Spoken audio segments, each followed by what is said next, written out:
evening. Good evening, chaps. Hello. Hello, Ash. Hey, Sean. Good evening. Good. Lovely to see everybody again. This is fantastic.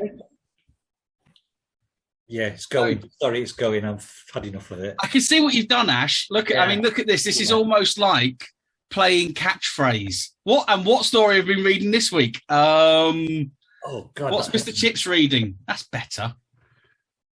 You can see conversations with dead serial killers now. Yeah, you can. Yeah. Yeah. It's a lot better than pissing on a wallpaper. Talking of which, what have we been reading this week, Colin? Well, let's see what we've been reading this week. This week, I chose The Yellow Wallpaper by Charlotte Perkins Gilman. Shall I do a synopsis? I think you should do a synopsis, but before you do, was this your choice or did your husband pick it for you? Oh, you wait till I tell him. You wait till I tell him. You were about to say something, Sean? I was about to say pretty much the same. Somebody in our last podcast mentioned, why haven't you done the yellow wallpaper? So I guess you both know who that is. It was, I believe, if my memory serves me well, it's a friend of ours called Danny. Okay. And it was my remiss. She couldn't believe that I hadn't read The Yellow Wallpaper. Good. And now, having read it, I can understand what you think. Yes, absolutely. Let me do the synopsis, and then we'll make sure we're all on the same one. Okay? So, Wendy. What? Wendy? Wendy Pan. Yeah. I'll explain later. I thought it was cute. Anyway, my husband liked it. Right. Basically, we have an unnamed narrator who is suffering various forms of postnatal mental illnesses. And as was the treatment of the time of the Victorian age, she was basically stuffed in a loft, otherwise known as an Airbnb.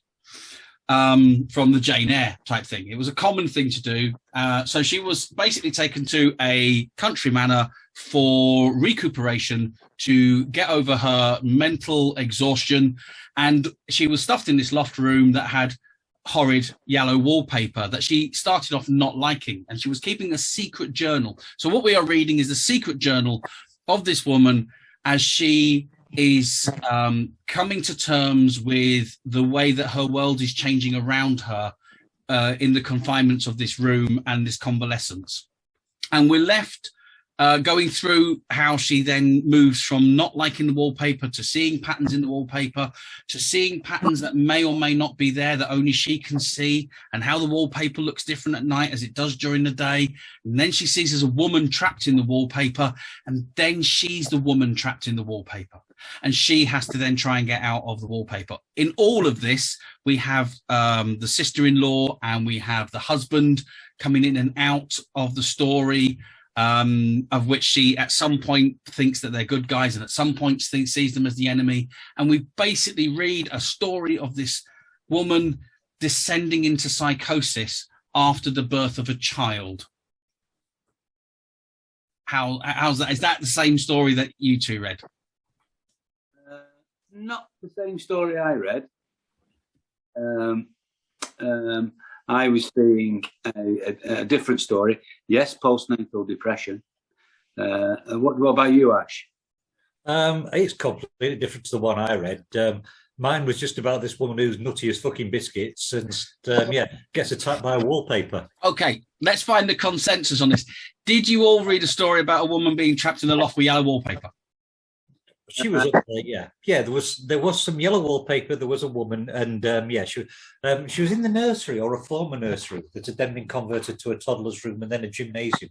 There were hooks in the walls. Yeah, what I read was a book about a lady who was in mild post, which I guess percentage of ladies suffer from. But we are in, I guess the very early 20th century again, if not in the late hundreds. I can't remember exactly. It's 1898. Yeah, so pretty much. and her husband is a physician, and I think the role of men with married to women was a different role to the one we know nowadays. And I think there was a lot of oppression going on, psychological oppression. And I think it suited our doctor, John, that she was in the top room because he could go away and do whatever he wants to do through the night when he was busy. And there, for me, the story unfolds. Cool. Col, yes. What did you think to the story? What did I think to it? Yeah. I thought it was absolutely fan-bloody-tastic. I thought it was a story that was beautifully crafted. I thought the layers that were laid down as things descended were just so... I'm going to use the word magically created, to be perfectly honest with you, because it was crafted in such a beautifully realistic way that I felt that you were going on her journey rather than observing her journey. It was almost like a bit of a mind style type thing that was going on. And I utterly loved it. I thought it was tremendous. Yeah, sure. What about you? Did you enjoy it? Or Enjoyed about it, but really, I think it's the most enjoyable story that I've been involved in with you guys. The multi-layers, I just thought it took me into the writer's world. I guess she's writing it in first person. What I'll be writing, thinking that first person, and you do enter her world. And the efficiency of writing was amazing. It could only be, I was only half a page in, and I was feeling all the wounds of the oppression that she's felt throughout her marriage. It was an amazing story. do you know, I've got to admit, for a story where the synopsis could simply be "woman stares at wallpaper," yes. I think it's a story that, it does a hell of a lot. It's interesting you point out it's first person and we've got an unnamed narrator. That's one of the parts where it actually falls down slightly, because we start off and we're getting the story from her journal, and she's sort of like writing the journal secretly, and people keep popping in, and she's, oh, I'm going to put the journal away. Oh, I'm back to the journal because people keep popping in. And then in that last scene, this is no longer journal writing. This is her creeping over bodies that have sort of like collapsed in front of her. And so it does have that tiny paradigm shift, which I think could have been handled a little bit better, but I'm not sure how. Do you get what I mean? I know what you're saying, but I disagree with you. Because what was that, Son? Well, I don't agree with that either. But for me, it had to. Sorry, I just jumped in on you there, Colin. But for me, it had to go where M.R. James at the end of the story was bereft because he'd reached his zenith a little bit too soon. I think the zenith of this story came at the very end, and the madness of the lady was just like, it was difficult to read. You know? Yeah, no, I'm completely with you. Yeah, the madness was beautifully portrayed. Yeah. My disagreement comes from a point of psychosis as opposed to depression. I have in myself suffered psychosis in the past, so understand this concept of seeing things that don't exist, or understanding things that don't exist, or seeing things in a way that that's not exactly how it plays out. And a friend of mine, very, very good friend of mine many years ago, went postnatal psychosis, which is it's quite rare, but it's like 1% of women that suffer postnatal depression, and they call it something different nowadays. I can't remember what they call it, but 1% of women that suffer postnatal depression will suffer postnatal psychosis. And it does twist the mind in various ways. So as she descends into this darker well that's going on, as she starts believing she's the one that's trapped within the wallpaper, and that she's the one that's getting out of the wallpaper without anybody else's help, because that's the way she sees it, I can understand how that shift happens. And that shift has to happen because she has a change in personality as the psychosis starts to take grip. So it can't just remain a standard journal all the way through, because it becomes another world. And that's where it happens, and that's where you start getting that shift. Yeah. Interesting the way that you see it, because as time has gone by, these writings from Charlotte were, they were like the beginnings of feminist. So it was obviously written from a feminist point of view. And from that point forward, I say that she was writing it because she was stuck in the top room by somebody who suited her to be in that top room, and absolute human boredom drove her edge. That's part of the point, I think, is when you sit there and I think you're absolutely right. I think it's the treatment that was going on. I mean, one of the things that she's diagnosed with is a mild hysteria, and in the hysteria itself was a terrible thing that they used to diagnose women, particularly within the middle class, or the middle earning, as they used to call it back then. Because effectively the cure is the reason that we have marital aids now. The reason we have vibrators now was all to do with the diagnosis of hysteria. And it's a really interesting story to look into. Not the reason I've got them. It's not. I know it's not the reason. It's the reason you got them. The reason we got them is to calm me down occasionally. No, it's the but it was originally a manipulation by the physician. So, this one guy got fed up of getting cramp in his hand and created this machine, which was about the size of a room, and it was steam powered. And that was the start of where all that came from, and the discoveries are the much more sort of like greater discoveries of sexual pleasures within women. So I think you're absolutely right, Sean, in that she was writing this from a point of view of going, look, yes, these sicknesses exist, and this is how we're treating sick people and sick women. And yes, I think her descent into psychosis is because of the treatment, not because of the condition. I totally agree with you. Treatment was premeditated. I think her husband was quite an expert on the old premeditated. Let's keep the wife right down there. So do you think she was gaslighted into it? Do you think so? Her initial part of it was more him convincing her that she was going that way and therefore needed. Oh, absolutely, yeah. He was guiding her right down the dark tunnel that she ended up. We all read in those 25 pages, and she entered that dark tunnel. But the dark tunnel was invented by her husband. Sean, you're putting a lot of blame on the husband there. I mean, yeah. I'm just playing devil's advocate here, but could it be that she was just a little bit nutty, and he was sort of like there thinking, you know what, best thing for a bit of bed rest. All right, wallpaper's a bit shitty, but there's lots of rooms and windows up here. Could there be a nice side to him? No. I don't think there's a nice side to it. I think I'm just going to get a little bit comfortable here. I don't think it was written for that. The reason was a very salient reason, is because women were so downtrodden at the turn of the century and before then that somebody needed to speak out. That's what I think.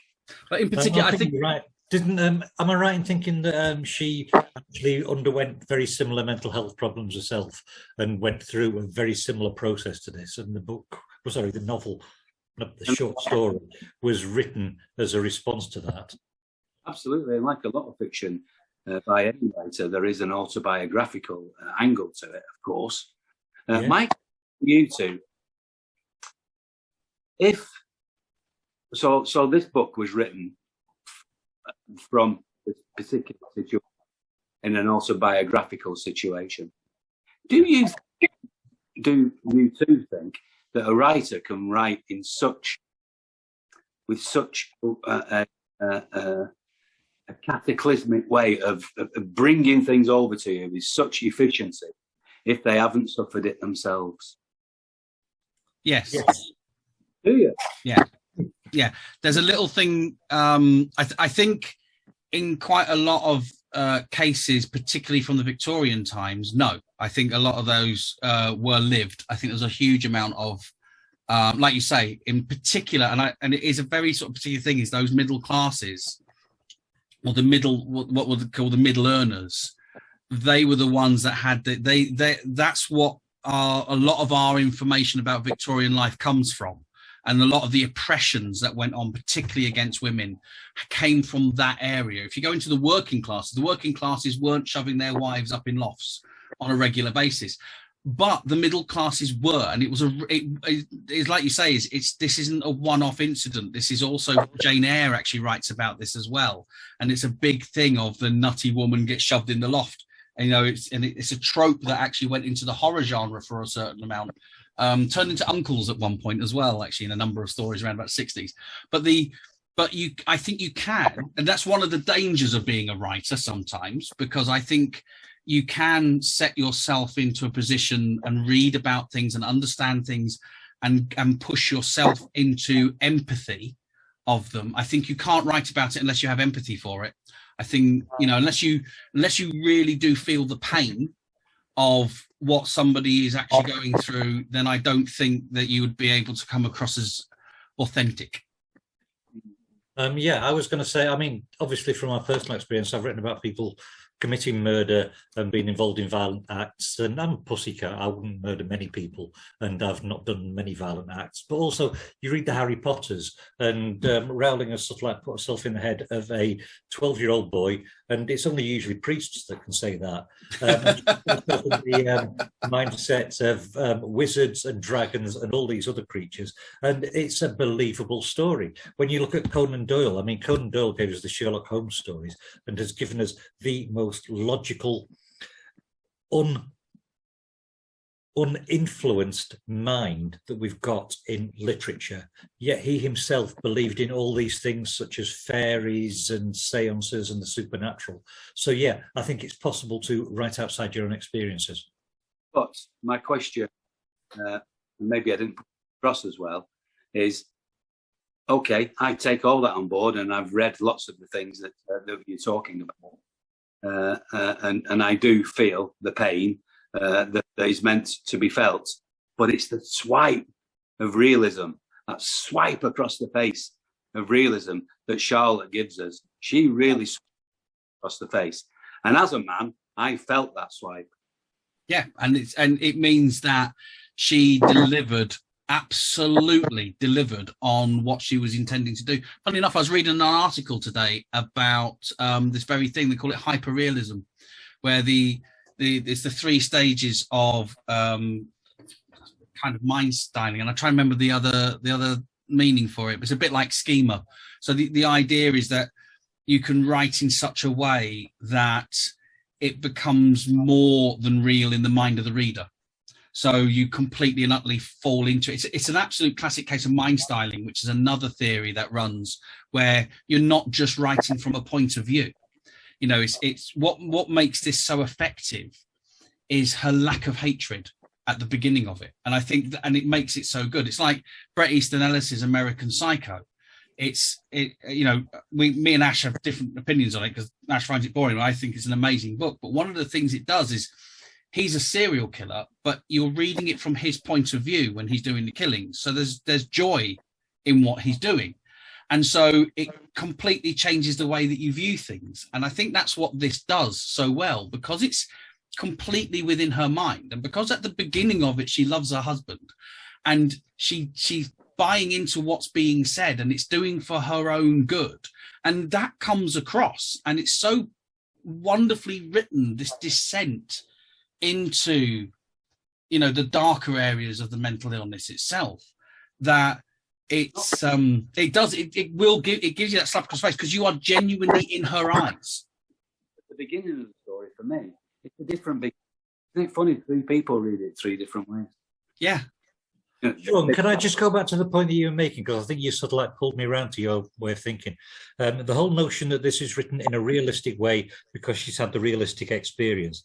I get that. I get exactly what you're saying. And I'm wondering if there could be some truth in that, because, and again, we're going back to a book that Colin and I disagree on, but Alice's Adventures in Wonderland. Part of the reason why I don't want to go back to that is because you can tell that it's written by somebody who's got a genuine affection for the young girl who he's writing about.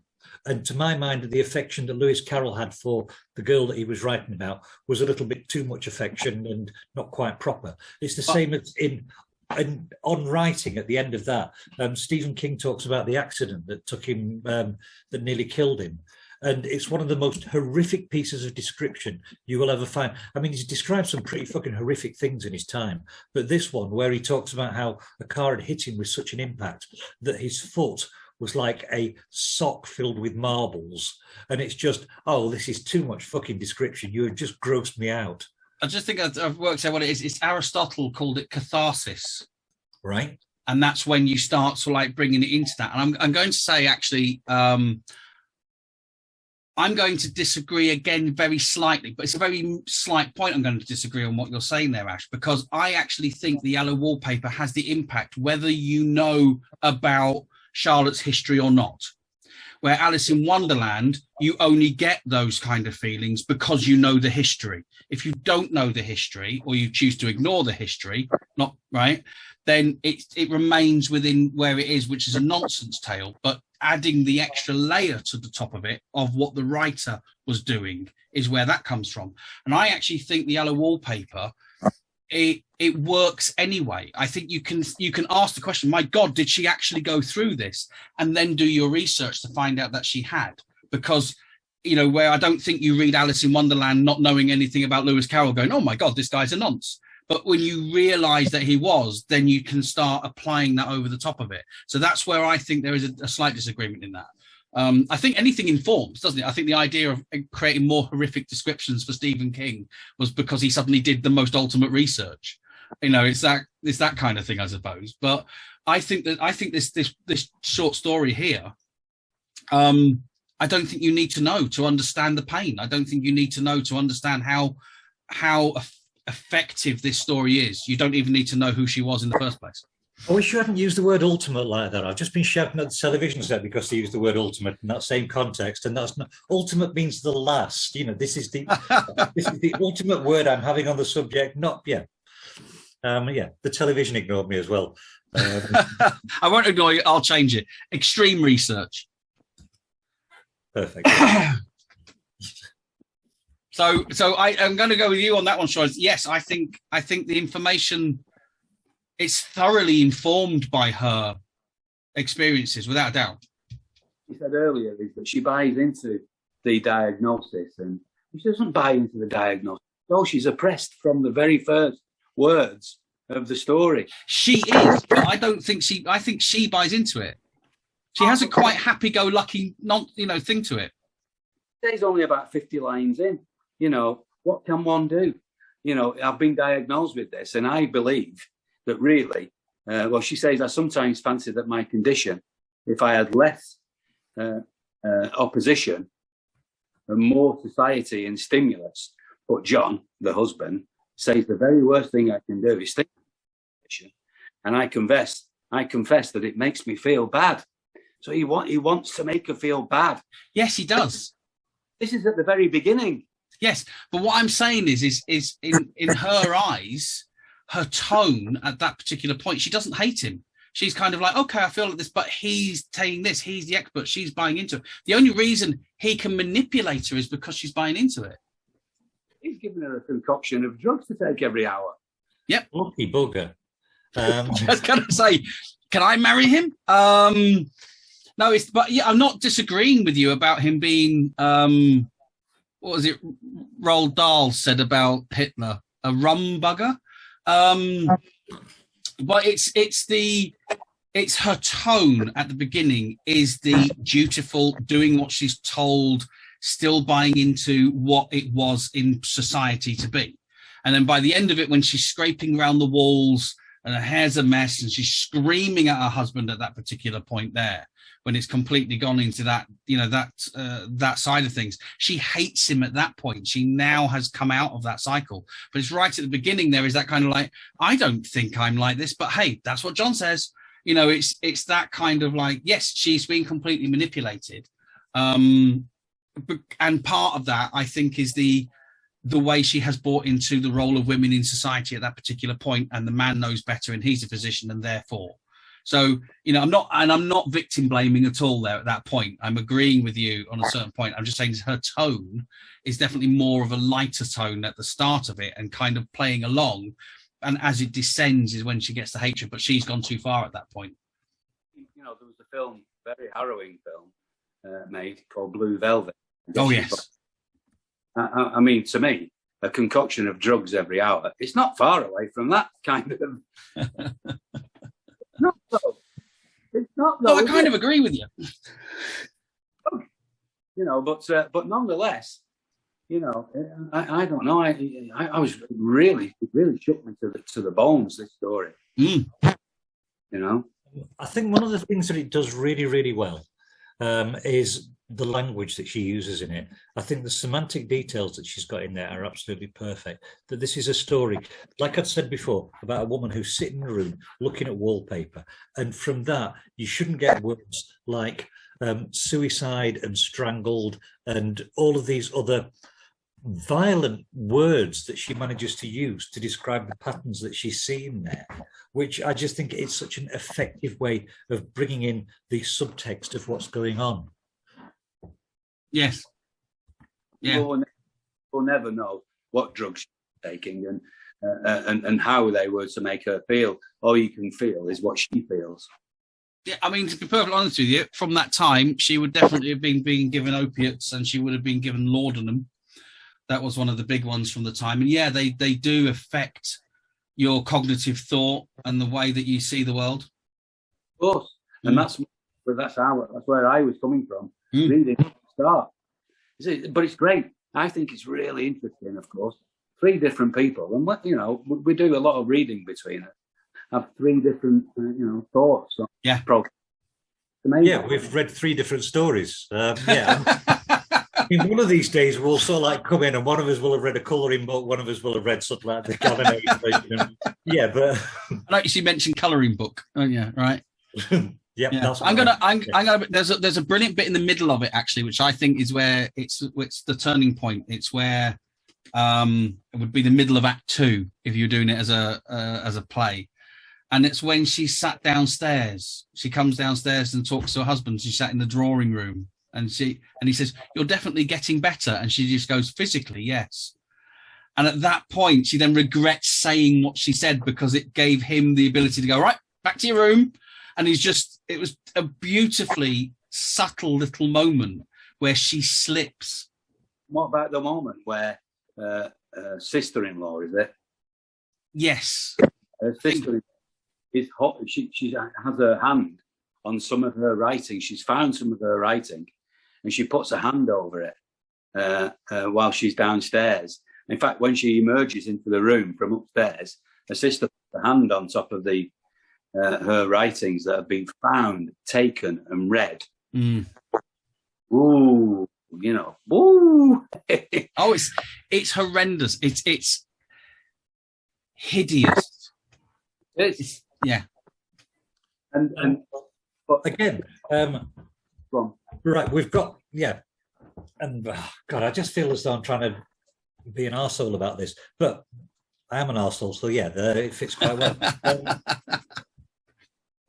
There is something potentially supernatural going on there, though. Although we've got this whole thing where, yes, she's been oppressed, yes, John has been a bit of a dick to her, well, a lot of a dick to her.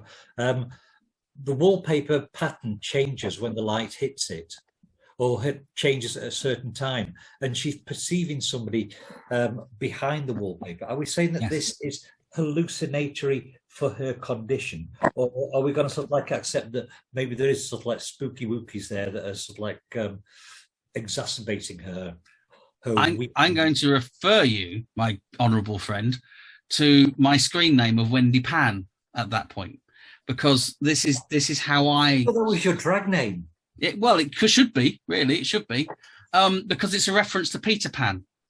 That's what it's doing to it. And part of the thing of when Wendy and Peter met was Peter was trying to catch his own shadow, and that's the way that I saw it. In that the patterns on the walls were the difference in the shadows because of the way it was described as looking different under the moonlight as under the sunlight, and the way that it changes throughout the day. And knowing that a big thing in the Victorian times, and I know part of this is informed by a history type thing, is they used to use a lot of relief wallpaper. So there would be a flock, and the actual patterns would change and move behind things as sun would move across the room. And like we were discussing before, if you are sat there and all you're doing is looking at this wallpaper for 6 hours a day, you do start to perceive things and you start looking at things. And that's why I think she started to see herself as being behind the wallpaper, because it was her shadow that she started to see as she was, because she doesn't see the person behind until she starts trying to follow the pattern that only she can see. And she's determined to get to the end of it. So at that point, she's starting to really study the wallpaper very, very closely. Now, from a psychological point of view, we do perceive faces before anything else. If you look at a cloud, if you look at a bush, you will always see faces within them, because they call it, I think it's saber-toothed tiger syndrome. You're looking for faces. That's why in the army, you put black stripes across your face to take away the shape, because it's the first thing we look for. And as soon as you start looking for that and you see shadows that are moving, and you're already high as a kite on laudanum and you're starting to descend into psychosis, it all made perfect sense to me. It was going down, I must admit. It was that whole kind of like a lovely evening. Oh, the layers that, honestly, how you do that in what is it? 5,000 words? Something like that, yeah. It's not, yeah, if that. It's the efficiency is incredible to get that much there. I would be very interested in the continuance of these podcasts if we can read fiction of that quality. Oh my God. Yeah. Well, we try. We don't know until we read it half the time. But we have sounds and belts from this period of time. This is what we've been learning. I mean, we read the Werewolf not so long ago, and that was amazing. And then the Open Door, that was another one that we loved. And there are some that are a bit rubbish, and there's some that don't end so well, but there are some belting stories of that time. And I think a lot of the female writers of the time as well was writing some quite tremendous stuff. Absolutely. I mean, this is one of those passages that I was talking about before.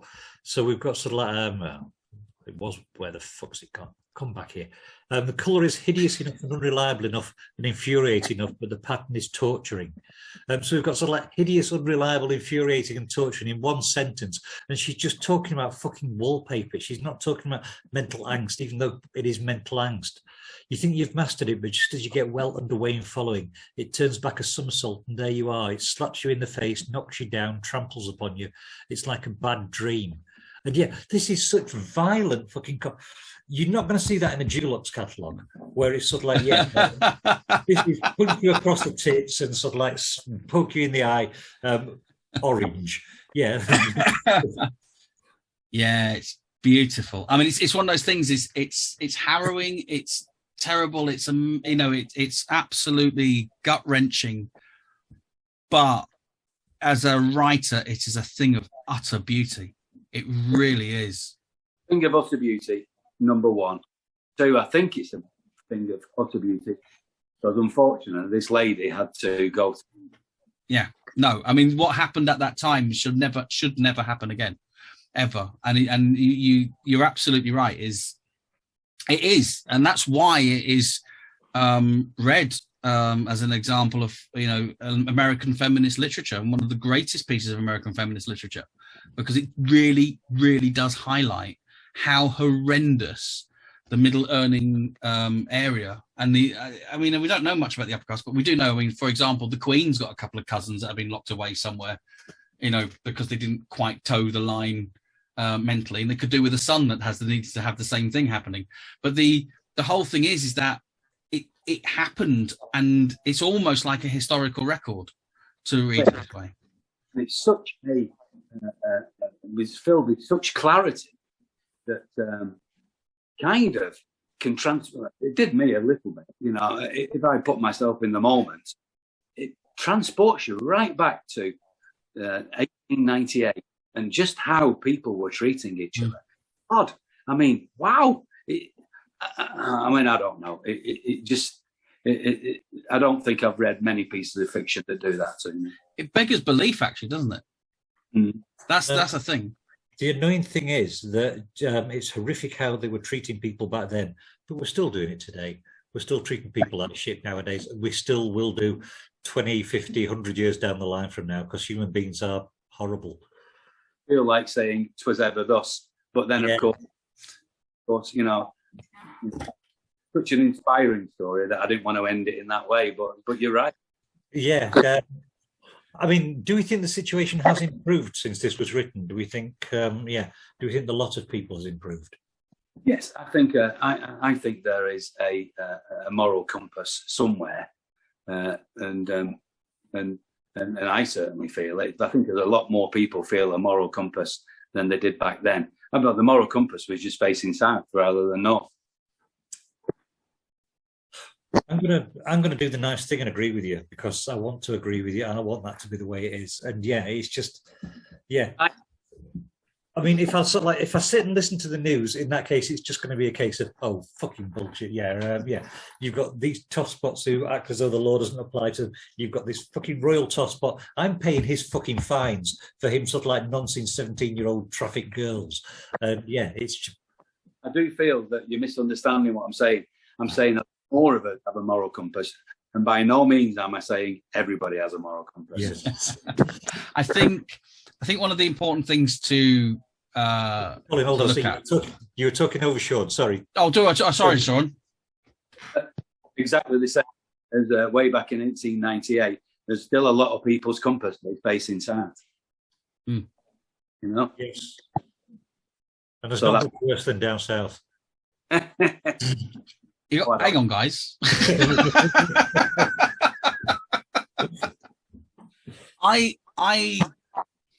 I'm going to fall on the side of Sean here, as in that in my lifetime, particularly so like coming through being a child in the 70s and growing up through the 80s, and seeing massive differences with certain areas of society. In the 70s and 80s, being homosexual was a very dangerous thing. Even though you weren't going to get thrown in a prison cell for it at the time, it was a lot more dangerous than now, even though there's still huge amounts of work that need to be done. And I also see the same thing for a lot of women's rights as well, in terms of the way my mother used to be treated, not by my dad, I'd like to state that right now, but, in society as being a woman and then wanting to go out to work, and being from the sort of like, again, a working class background and wanting to go, it was more common for a working class woman to go out and earn a crust because otherwise you couldn't afford to eat.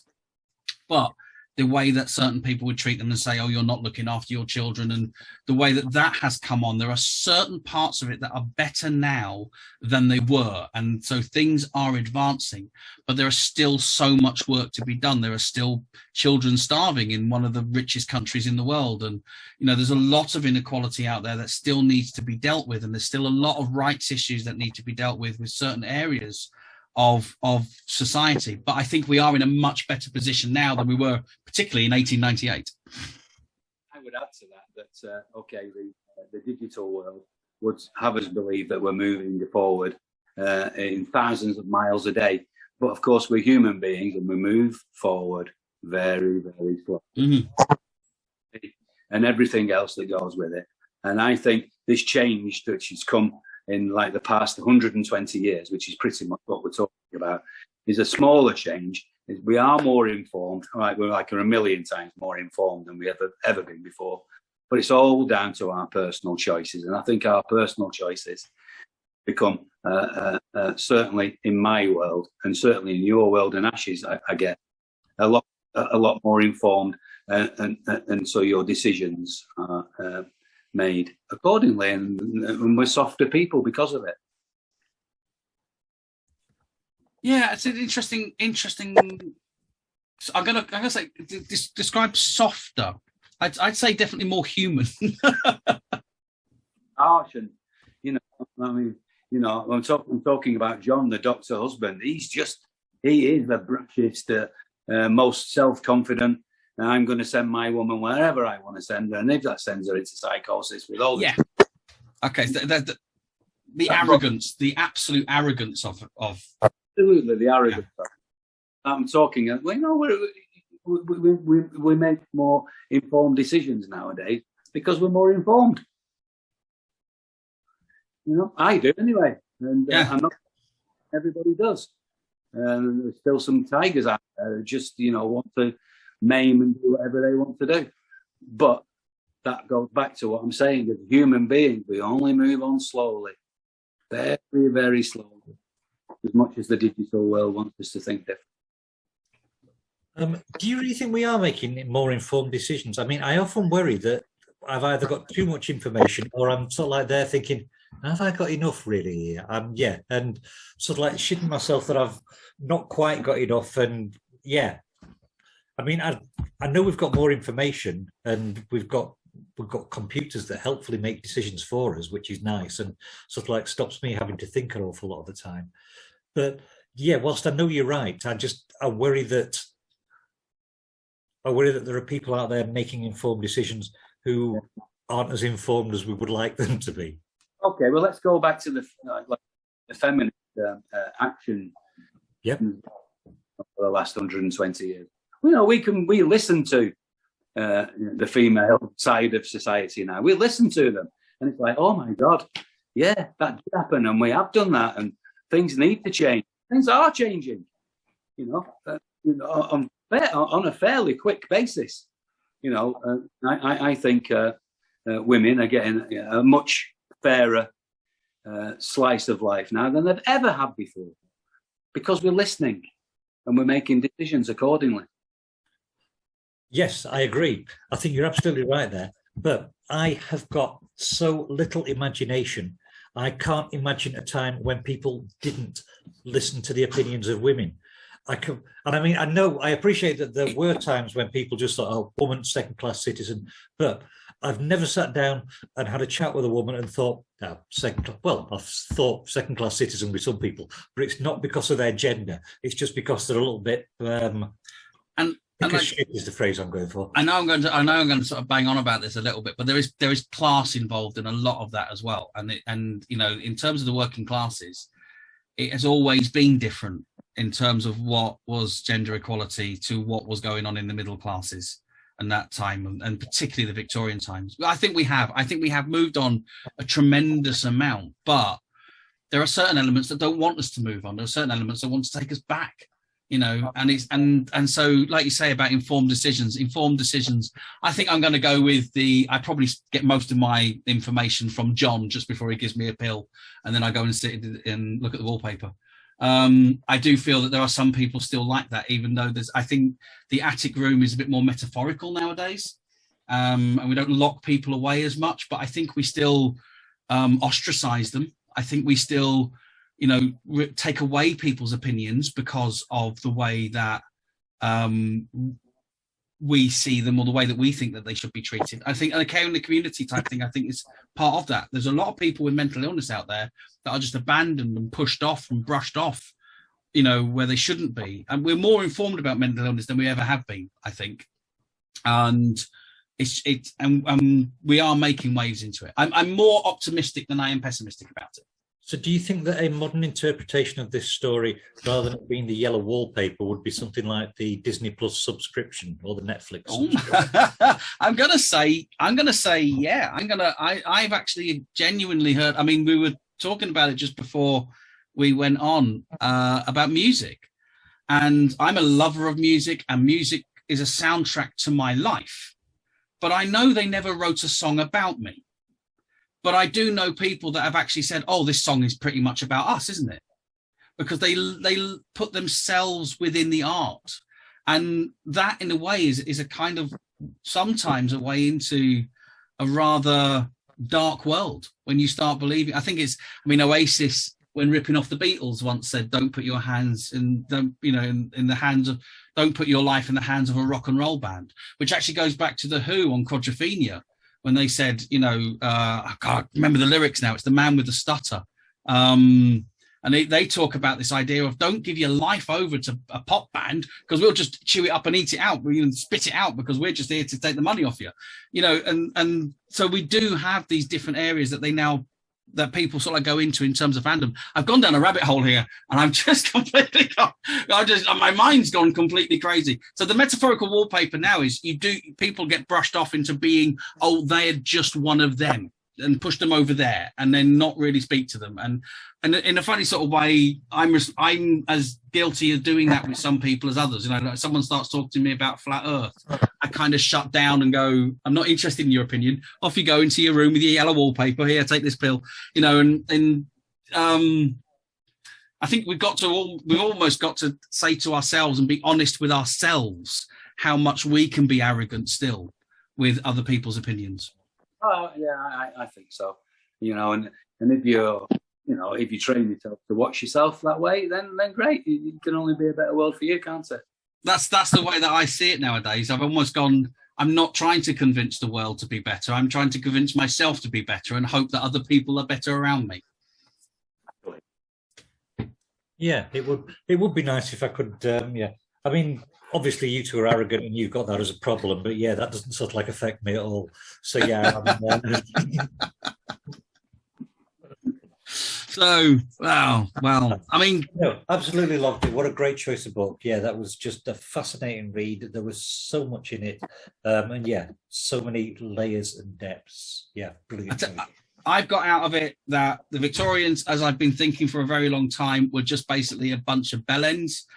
I've got out of it that I'm never having yellow wallpaper in my house ever. I've got some just out there. It looks lovely. Yeah. Could stare at it for hours, yeah. In fact, the wife's out there staring at it right now. Sorry, Sean. Oh, yeah, fiction. And this point of view being put forward. And about bloody time too. Oh, there you are again. Just disappeared for a second there, Sean, yeah.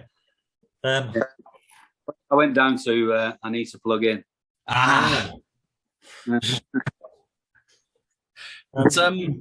evening, guys. Yeah, that was absolutely brilliant. Thank you for coming along, Sean, and sharing your thoughts with us. Well, let's do what are we reading next week, Ash? Legend of Sleepy Hollow. The Legend of Sleepy Hollow. Yep. Are you in on that, Sean? Oh yeah, I'd love to. I'll give it a go. Brilliant. Really good book. Right. I might even watch the film as well. Oh, yeah. What, the Tim Burton one? Has it got Johnny Depp in it? Because if it has, yeah, I think it has. Right. Yes. Yeah. I'll stick to the story on that one. Yeah. All right, guys. Yeah, Sean. Okay, bonjour. Sean. Bye bye. Take care.